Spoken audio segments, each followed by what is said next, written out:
remember us. That's right, we're back. Greetings, Starfighters. Welcome to Mad Science Films. I'm Jimmy P, filmmaker, sexual astronaut, and as ever, I'm rejoined by my darling co-host. Darling, lovely. James Morrissey, one half of the Mad Science Films team. What is up? AKA, the man with no nickname. That's not changed since many moons ago. Yeah, so we're sticking with that one. Yeah, unfortunately. So, guys, before we crack on with the show, remember, if you do like this video, then please hit that like button. If you've been enjoying the Mad Science content and want to subscribe to our channel, and follow us on Facebook. If you have any comments or suggestions, then leave those comments in the down. Oh, for fuck's sake! If you have any comments there or suggestions, then leave those in the comment section down below. Let's crack on. Yeah. Okay, guys. Next up, please check out our fourth feature film for free on YouTube. Just search for Little Monster or click on the link in the show notes below. So, guys, we're back. Thank you for joining us, and hopefully you guys have caught up with all 5 episodes of our web series, Disconnected. So this episode, we want to have a little special episode where we go deep for pearls of wisdom from the making of our own Zoom series. So again, like most things, we've got Jim to blame for this. So obviously we've been doing the review shows for a while. And in between recording, we have a little moan about, shit, man, it's been a while, I'm dying to get in front of a camera. And I think it kind of came to a head end of last year, I think it was, wasn't it?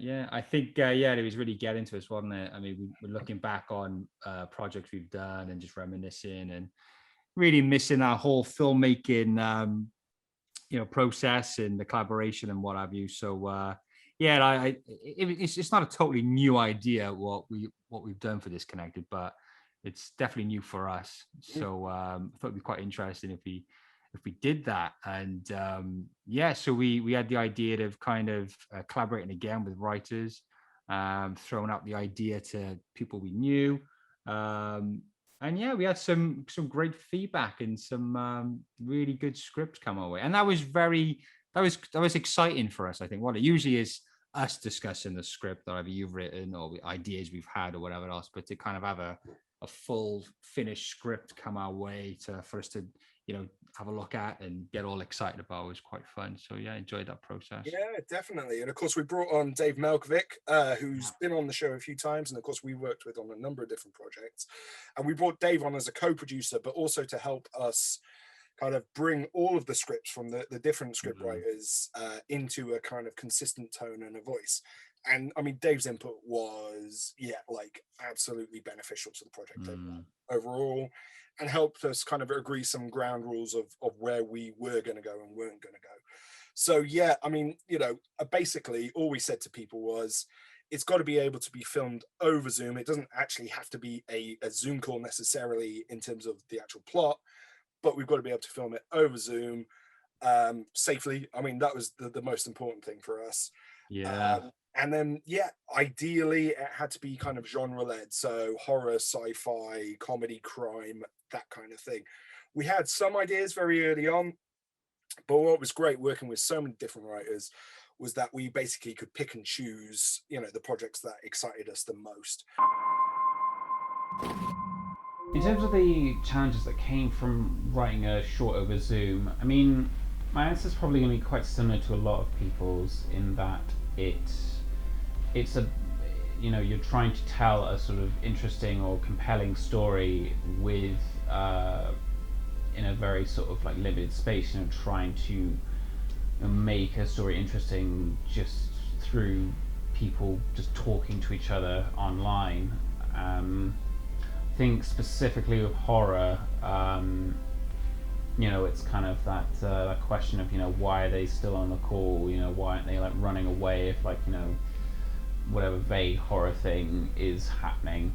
I think with mine it wasn't too tough because it was the whole short is just like a series of characters just kind of relaying information to each other, although I promise it's way more interesting than I've just made it sound. Zoom doesn't allow you much movement. You have to situate it in pretty much one location, or 2 or 3 or 4, however many people are on the call, but they can't really move around a lot unless they're on a mobile device, I suppose. But so it does rely heavily on character, which you obviously don't have a lot of time to build. For me, the biggest problem with writing anything short format, even short stories, is my ideas tend to get too big, and I really have to rein myself in to write in a short form, because a short story, a short film, it's kind of structured like a joke. It has to be a little bit of setup and then a punchline. So yeah, whereas my ideas tend to spiral into big sort of thematic ideas. But yeah, it was fun to limit myself in that way. I tried to see it as an opportunity rather than a challenge like you're supposed to do, and there's some sort of technological restriction. I was thinking of those Hitchcock things like Lifeboat and Rope, where it all takes place in one sort of enclosed space, and start work like that. I think Hitchcock would have really liked Zoom. In terms of any particular genres that I think work well over Zoom, I mean, I think from the few examples that are like out there, I think most genres do really work. Like, I mean, if you do it well enough, you know, obviously you've got like, especially with horror, like you've got examples like Unfriended, or last year a film called Host came out. You know, and those are really good examples of kind of, you know, scaring people through this kind of confined space. So yeah, I think, you know, most, you know, you can make anything work through. I mean, apart from, I'd say like maybe if you're gonna shoot like an action film or something, probably Zoom wouldn't be what I'd recommend. You know, but then again, I could be wrong. You know, someone might actually shoot an action film over Zoom and it might be really good. I don't know, but yeah, I personally can't imagine that one working. I'm obviously biased because I do write horror, but it's the perfect genre for modern technology. It's the, you know, the fear of the fear of new devices, the fear of new ideas, new ways of communicating with people. If you think about things like Videodrome or Lost Highway and Ringu, the way these things use modern technology to repackage old fears about violence and death and ghosts and stuff.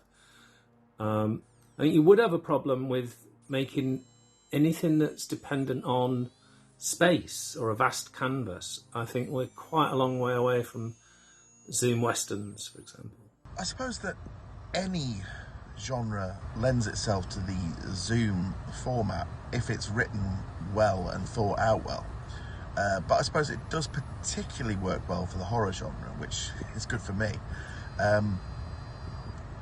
because you've got that one locked off shot and you don't know what's waiting around the corner. After we had like a handful of scripts in and they started to get into a state where we were happy to, you know, start making them, we basically drew up a list of our favorite kind of actors and went, hey, are you up to anything? And pretty much consistently the answer was no, I'm fucking stuck in my house. But this is the some of the beauty of COVID is a lot of people were free and probably just like us, dying to be a part of something and do something creative and take their mind off you know, global pandemics, what have you. So yeah. Absolutely. So yeah, we had the fun thing then of spreadsheets, you know, so we had a spreadsheet of like the projects with the scripts and how close to ready they were. We had a list of actors, and then we were kind of like doing the fun thing of like, you know, casting which actors to which script and everything. A couple of our favorites, unfortunately, we just couldn't get to work, so we hope to work with them again. A few people had to drop out because of, you know, like availability and stuff like that. That's just the way it is in any shoot or whatever. But yeah, we were then kind of excited to move into pre-production stage. So really, there was kind of 3 blocks. There was a quick half-hour chat. I say one-to-one, but more like one-to-one to one-to-one. Wait, that's too much. 1-to-1. And there was the 3. Me, Jim, and an actor. And I still got the post-it here, so which doesn't really show up at all. But basically, we went through like the technical aspects of the shoot, you know, how we were going to do this. We went through any sort of like performance kind of questions they had as well. Thankfully, we had a guideline really to recording over Zoom, which Jim, you worked on for a Yeah. corporate gig, but we were pretty much able to send over to the actors. So, you know, it was really talking about all those kind of issues which you wouldn't normally have to deal with. So Jim, I mean, you know, did you want to go into a little bit about some of the technical aspects? Deep dive into this one. Yeah. Well, yeah, I mean, obviously, we're using devices, cameras, whether it be a laptop or your phone, and they aren't very good cameras at all. So it's all about, I mean, lighting plays a big part. So being able to expose whoever's on camera whilst also trying to create a mood that fits the story and the scene is quite a difficult one when you're using just a very shoddy camera on a device. So yeah, we basically give a lot of advice on how to light, like using windows or perhaps the screen itself, putting the script on the screen, which is usually like a white page, and have a nice fill light on the face, and then using practical lamps in the background and placing those depending on the kind of mood which you want to create. And of course, audio as well. But with also we're staying true to the Zoom, so we don't want it to be too clear, otherwise it takes you out of the fact that this is a Zoom call as well. So you know, we're kind of walking that tightrope with audio as well. Definitely. I mean, I think like early on, and one of the things that inspired the project overall was I was lucky enough to see the film Host, directed by Rob Savage, which was very much, you know, playing up Zoom and all of its features, including like the weird bugs and all of that kind of stuff. So yeah, in terms of lighting, camera, we were really at the mercy of the tech and a lot of the time the Wi-Fi connection of the other people we were working with. But because a lot of the stuff we were doing was kind of like horror or sci-fi related, it was part of the project. We were kind of able to write in the fact that there may be glitches, and like a lot of the time that kind of absolutely worked to our advantage, Obviously, which was lucky. Yeah, that does help with the edit though, doesn't it? Like, as you found out, because you had the privilege of putting these little episodes together. So using glitches and digital freakouts do help. Yeah, definitely. I mean, I think, yeah, one of the things about the one-to-one-to-one chats was really getting an idea of, okay, you know, are there any real problems in terms of Wi-Fi? Sometimes it turned out that actually when it came to the shoot, problems cropped up which weren't even there in the rehearsals, but hey, that's just part. But again, the whole, I think what I liked about this is that whether you're the director, the actor, the cinematographer, the editor, whatever, this plays, you know, this does help. It kind of gives you constraints, doesn't it, to think about, and it does help to improve your skill, because it takes you out your usual setting and provides you a whole new array of different problems for you to kind of work out and get around. So that was a good little kind of test, I think. So yeah, enjoyed that. I mean, with a few exceptions, and I think, you know, we'll kind of come on to those when we go into the individual episodes.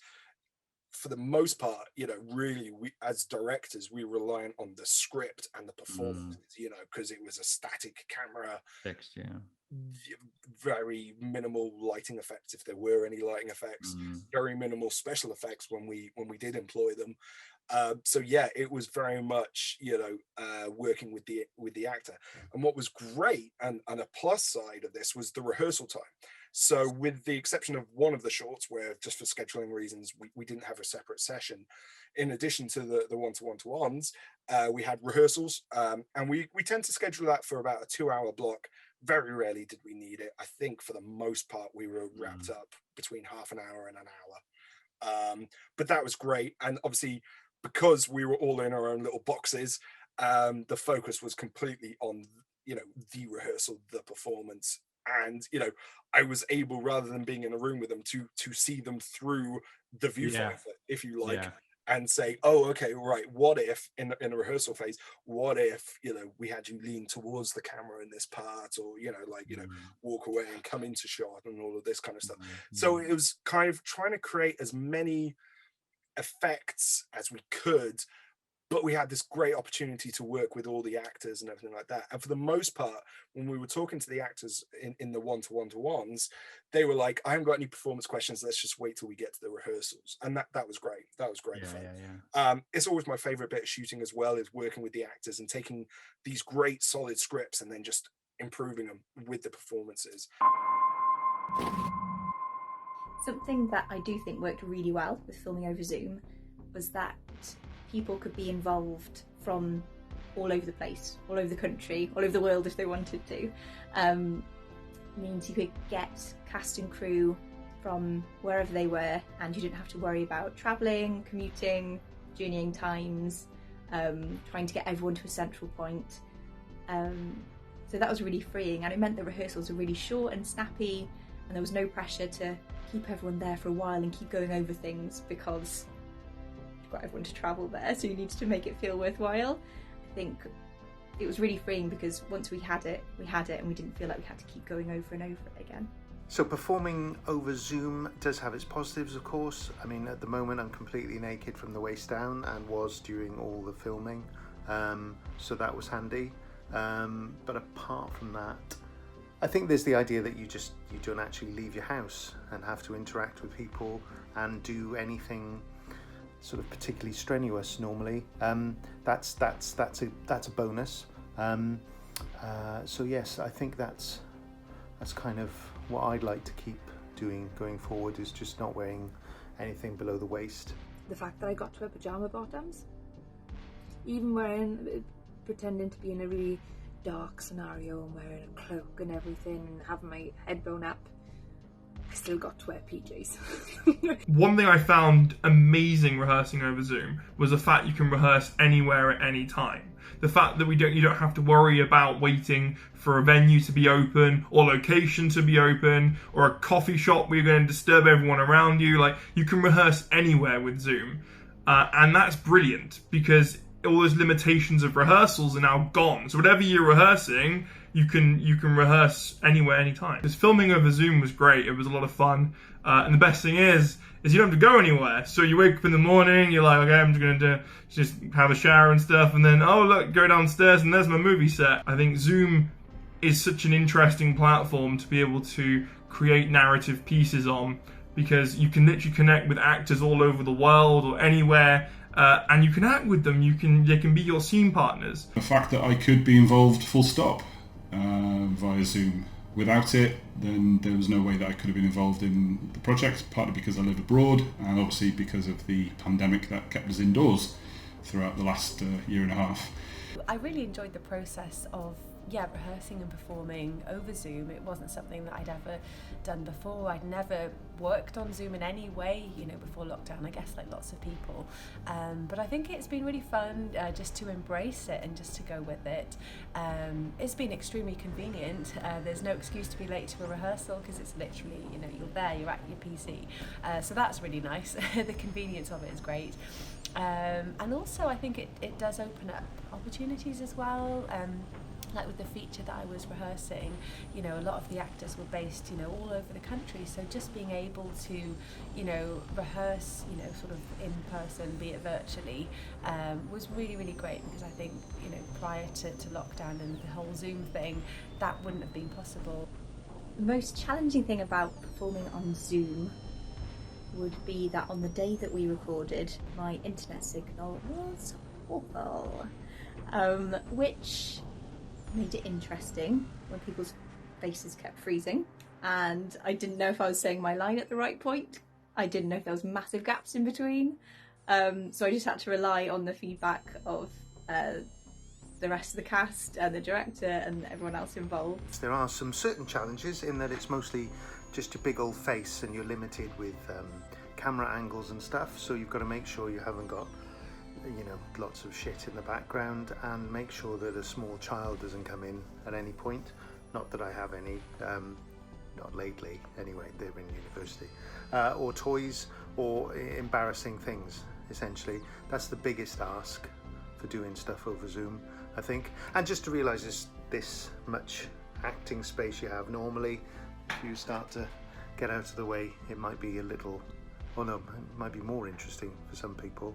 One of the challenges, I think the biggest challenge that I had for filming on Zoom was the lighting situation.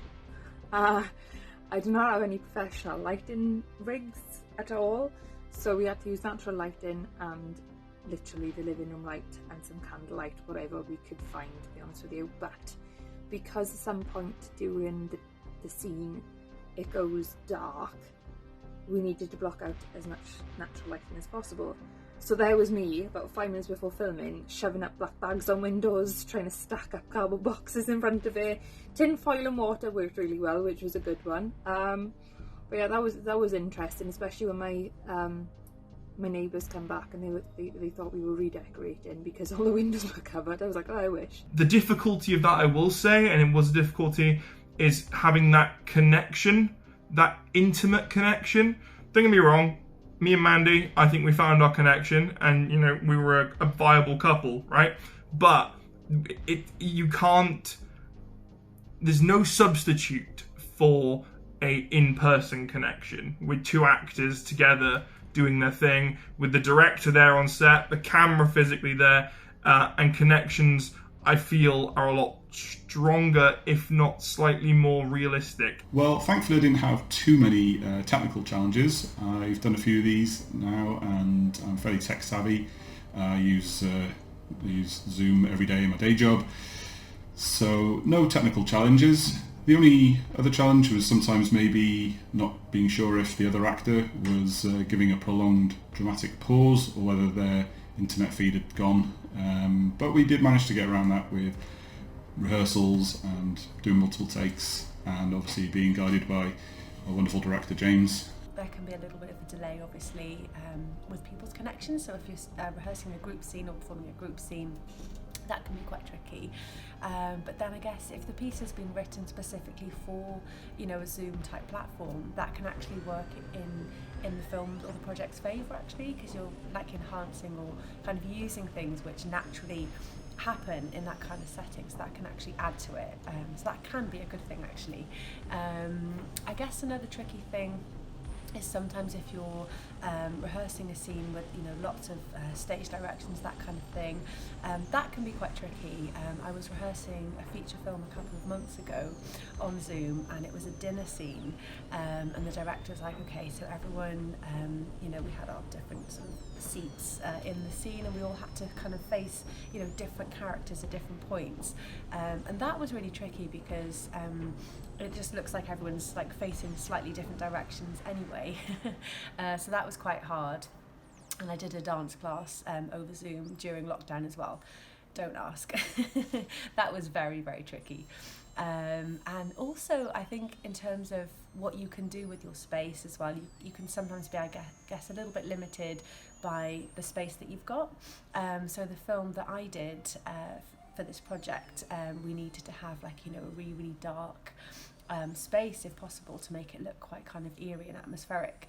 And as you can probably see, I'm in a very, very bright flat.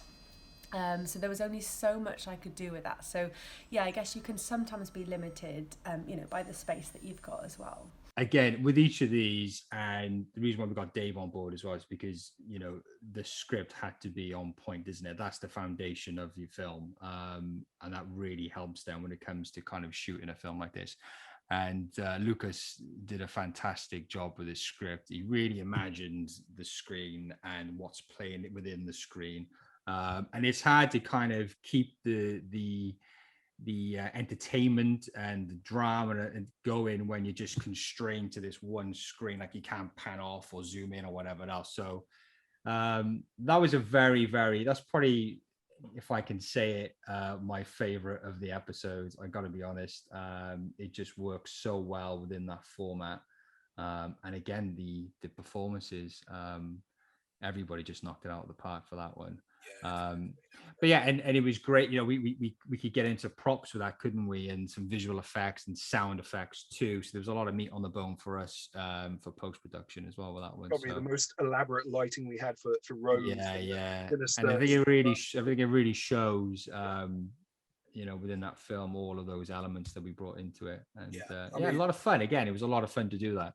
When I shared Lucas's script with, you know, Yumi and Dave, Dave's feedback was, I love it. I have no comments. It can go just as is, which was brilliant. And then, you know, it was one of those things where it's like, okay, this is going to be so much fun to cast as well. So we were able to work with Katie again, who I worked with on Long Shots of series. And she was absolutely fantastic. Worked with Geraint, who actually ended up being in another short as well. He was a bit of a replacement on this one, but just scheduling wise meant, okay, we knew he could smash this as well. Rose, who we've worked with on pretty much everything, we shot in South Wales, absolutely smashed it. And our first time working with Kieran Self, who was amazing and absolutely dedicated to it. I was so nervous about sending him this script because of the ending. That end scene was great. I was actually in work watching one of the cuts, and I work at a school, and I quickly turned down the volume, particularly for that last scene. But yeah, he was, he done a fantastic job, and everybody bounced off on him, didn't he? A lot of, I mean, I don't want to sound all hippie like, but a lot of good energy when shooting, and everybody just worked so well together on that. It was brilliant. I mean, again, great script to start with.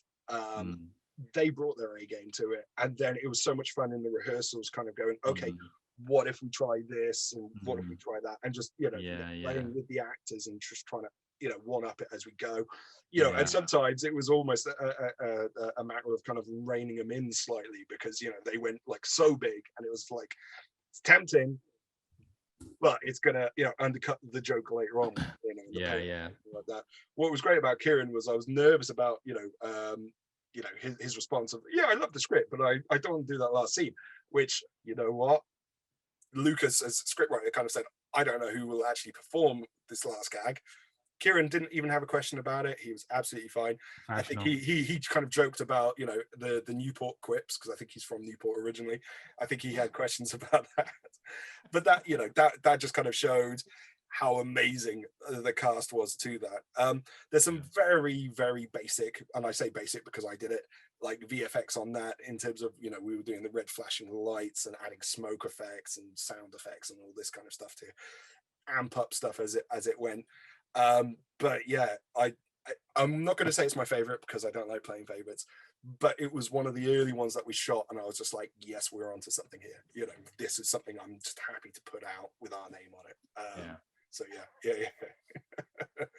So the next one we released was tonally a million miles away, and I think this is why we chose to follow it up, was Incoming Call, written by Mikey Lewis, starring Lynn Hunter and Geraint again. So we obviously love Geraint that much, but we hadn't worked with Lynn since November 2019, wasn't it? On a short that we produced called Christmas Nightmare. And although we only worked with Lynn very briefly on that, it was definitely one when the script had, Michael, who wrote the script for Christmas Nightmare as well, when he presented this script for us, I was like, oh, it'd be great to work with Lynn again. And I think he'd written it with her in mind. He hadn't said that, but I think, it was definitely in the back of his head. This was a great one in terms of, I think our rehearsals for this lasted 15 minutes. And that's us doing it about 2 or 3 times. But again, it was, I think that's a testament to the actors as well, and I think the script was on point, wasn't it? I mean, it was a straight-laced kind of script, easy to kind of understand, but still had its good elements and moments in it. And I think that the actors really understood it and knew the characters and the kind of tone we were going for, and just executed it really, really well. So. Yeah, and that was fun. That was fun to see that, actually. Like, I almost felt like a fraud as co-director, just to go, I have no notes for this, because it was just great. I felt like I should say something, but it was like, what do you say? When it came to filming, it was slightly longer, but that was only really because of technical difficulties, where there was a bit of a lag, my end recording it. But yeah, exactly the same, mate. It was kind of like, sorry guys, like, the feedback is we love it. Yeah. Felt like a cop out, didn't it? So no, it was great to see, and good script by Mikey. That was and totally different of Don't Fuck with Science, but then that's the beauty of this series. It does it's not the same thing throughout, so keeps it fresh, and brilliant. I think that was the thing, and it was great to hear back from Michael when we sent him the rough cut of the film. Like, he was like, yeah, love it. No, no comments. Totally, absolutely, like, grab the essence of it, which is brilliant. And it was lovely to be able to share that then back to the actors. So next up in terms of the release was Rhymes with Oven. So again, tonally a million miles away from the other one. Yeah. Bit of a, I suppose, a bit of a comedy, I guess, loosely maybe. Yeah. But also a lot darker than Don't Fuck with Science as well. I guess it's the Scanners meets Hocus Pocus, you could say. Yeah. This one was written by our friend Kit Tinsley. And what was great was that, Kit had done a short film when we did our short film competition last year. He'd done a different project. But when I dropped the note out about just, hey, does anybody want to, help write this? He kind of came back. He had 5 really good pitches, but this one was the first one he kind of came back with. So, and I absolutely loved the twist of it. I loved this setup, and you thought it was one thing, and then you pull the, the rug from underneath people's feet. And yeah, just the ending, the punchline, if you like, was great. This one was probably the most expensive one for us in terms of props. There was quite a few props on that one. And I got accused by one of the sellers on Amazon of drop shipping, which I had to figure out what drop shipping was. Drop shipping. So it's apparently where you order stuff off Amazon to send to other people, and you act as an intermediate, and you charge people more than what you get on Amazon. Really? I was like, no, I'm doing a film over Zoom. And oh wow, I didn't know that. Okay. So that's an alternative career, path, Jim. If the movie making doesn't take off, let's get into drop shipping. So, yes, there was all sorts of stuff. We were zapping back and forth. Again, this was probably the most complicated one overall, I think, mate. Lighting-wise, there was a lighting change in it. So that you had lots of chats with the actors to try to get that working, lots of different... Yeah, obviously there was a difference in lighting. So what would you call it? Summoning the Devil. Obviously, we wanted to look quite natural and quite normal, I guess. And then when they were in their robes, ready to do their dark magic, we changed the lighting for that too. So heavily reliant on practicals and blocking out natural light then for the second part. But I think it worked out pretty well. And then of course then the big ending, so spoilers if you don't watch it yet, we suggest you go watch it right now. We never watched the making of before you watched the thing. I mean, that's a point. Yeah, fuck that then. Okay, yeah. But anyway, so we had a chat with our friend Tony Rowlands, who's a fantastic VFX guy. I think he can do anything. I don't think I'm putting too much pressure on the guy by saying that, but he really did lap this task, and I think he enjoyed doing it as well. But so yeah, the head explosions. So we got, was it 4 actresses? And all their heads had to kind of pop off. So we've only got one camera angle, which is a webcam. So we had to break it down into layers then. So clean plate. So one without the chair, one with the chair, and then one with the actress performing some type of movement where they're falling either side or forward. And then Tony was able to stitch those all together. And what I liked about what Tony did, and I said this to Jimbo, is how, like, in my head, all 4 of them, their head's just going to explode in a very kind of uniform manner. But it's the actual bits of detail, like the way they exploded, one, the eye just come out, and the one half the head, the one the whole head. It's the variance in that was brilliant to see. And so, yeah, that was good stuff. Proud of that one. Very proud of that one. Yeah, it was one of those ones where I think that was the final thing we were waiting on, from Tony, was getting those effects. And yeah, it was brilliant to kind of just see that come together. First time working with Emma Stacey as well, which again was great, and definitely would consider working with Emma again in the future. That's been the brilliant thing as well, is that despite all of this kind of lockdown stuff, we've been able to work with not only people that we consider our friends, but also new people who we will now consider our friends and work with again in the future. So yeah, that was fantastic. And again, I think that was for us another kind of like highlight of the series of, oh wow, this is something pretty special. And it just shows that the format can work. And again, hats off to the writer for coming up with this idea and making it work. So yeah, definitely. Okay, so next up then was Can't You Hear Me Knocking, written by Ian Cooper. What was great about this one was the day I put out the Facebook ad, Ian was the first person to came back to me, and by the end of that day had a script. So love the work ethic, cheers Ian, absolutely amazing.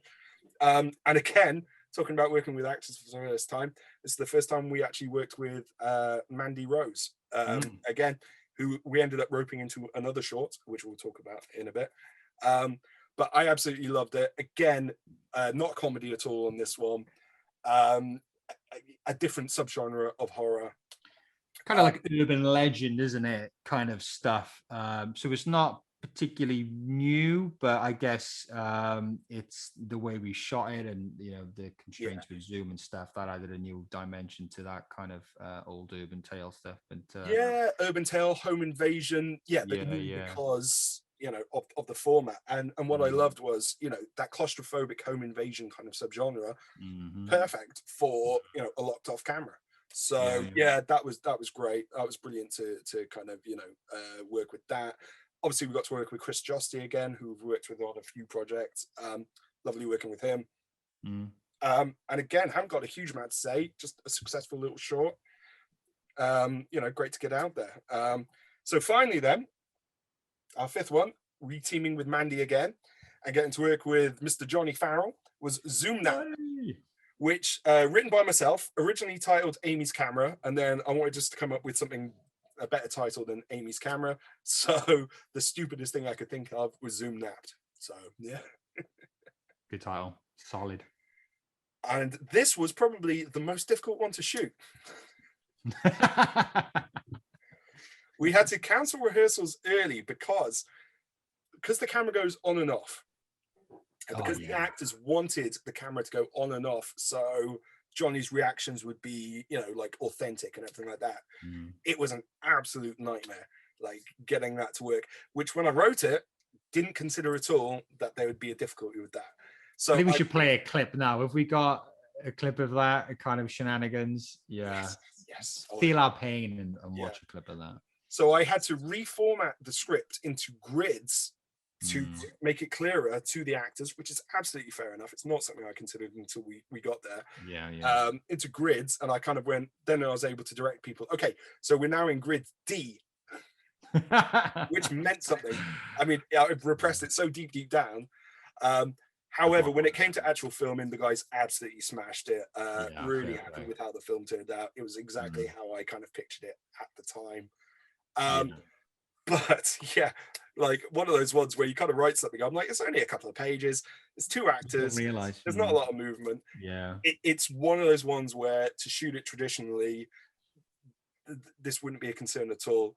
But the Mandy was supposed to be bound, but then also turning on and off the camera or whatever. And fair play to Mandy, she came up with some technical workarounds, which was absolutely fantastic. So, in all fairness, if I remember rightly, even in rehearsals, she was putting in teardrop. Oh God, yes, I completely forgot to get the tears going. So that's right. The Vicks vapor rub in the eyes, which was upsetting to watch.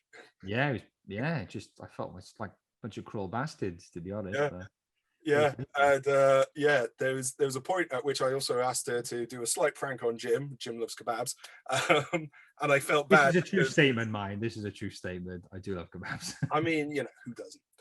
But I did feel kind of guilty because she got this Vicks vapor rub in it, and she private messaged me and said, "Shall I do the joke sign?" And I was just like, "Yes, let's get that over and done with." She cried, Brilliant. But I absolutely loved working on the project. It was so much fun from a rehearsal point of view. From an editing point of view, it was really just the challenge of hiding some cuts, and that was really just to cherry pick the best bits, because for the most part we were able to kind of get solid takes all the way through of great performances. But there was sometimes upon looking over the footage, I was like, oh, I love their line reading for this bit, so can we hide the cuts that here and there. And again, thanks to the format, that actually was a lot more straightforward than usual, and there were some great tricks I learned from editing.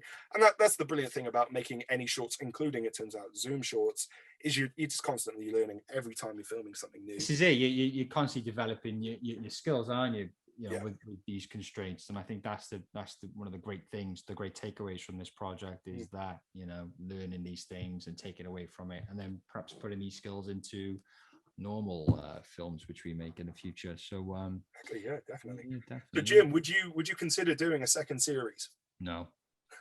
No. Yeah, no, absolutely. Yeah, okay. Absolutely. No, it was a lot of fun, and again, you know, handing over the reins to people to write the scripts, I find quite exciting, and yeah, definitely, and very interesting. It's I love all that process, collaboration and stuff. Ideally, we'd be doing it, you know, for real, but you know, for now, loads of fun. I think there's a lot of pluses to using Zoom as a tool, and I think like in terms of doing like one-to-one chats and stuff like that with actors, especially if you already know them, I think that's a great time saver, because you know, as much as possible I'll try and meet with an actor before we shoot, so you know, doing something like Zoom, that's a plus, you know. Definitely, you can iron out a lot of detail then.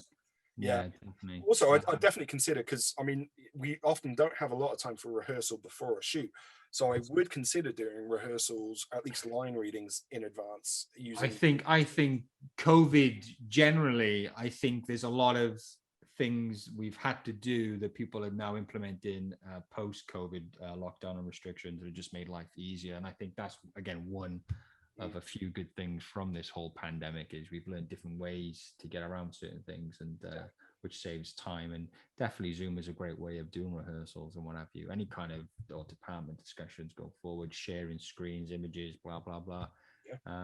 It's a great tool. So good stuff. Plus we've got some other scripts as well, so which we are still dying to make. So there's also one where we haven't done yet, but I'm trying to convince me and Jim we should act in one. So there we go. Perhaps we'll do it as like a DVD extra further down in the future. Yeah, maybe. Maybe we'll have a think. Yeah. There we go. And on that note, we'll wrap it up. So Jim, do you want to take us away?